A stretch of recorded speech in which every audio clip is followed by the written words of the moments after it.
এই বিক্ষোভ মিছিল ও সমাবেশ করেছে বাংলাদেশ ইয়ুথ সিনার্জি অ্যালায়েন্স।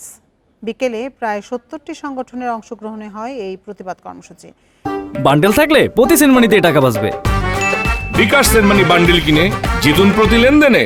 এ সময় ফিলিস্তিনি পতাকা ও প্রতিবাদী প্ল্যাকার্ড হাতে ইসরায়েলি আগ্রাসন বন্ধের দাবি জানান বিক্ষোভকারীরা।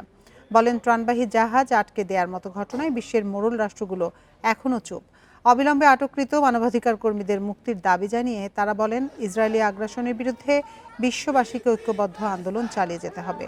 বিশ্ব মুসলমানদের মধ্যে ঐক্য না থাকার সুযোগে ফিলিস্তিনি নারী ও পুরুষের উপর অত্যাচার চালিয়ে আসছে ইসরায়েল। পরে ফিলিস্তিনিদের সঙ্গে একাত্মতা জানিয়ে রাজধানীর মানিক মিয়া এভিনিউতে র্যালি করে বাংলাদেশ ইয়ুথ সিনার্জি অ্যালায়েন্স।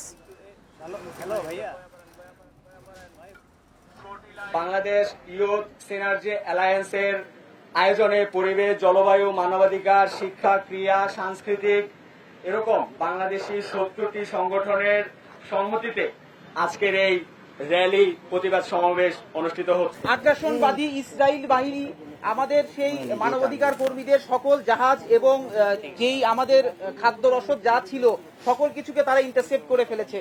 জাতীয় পার্লামেন্টের সামনে থেকে আমরা বন্দী মানবাধিকার কর্মীদের মুক্তি দাবি করছি।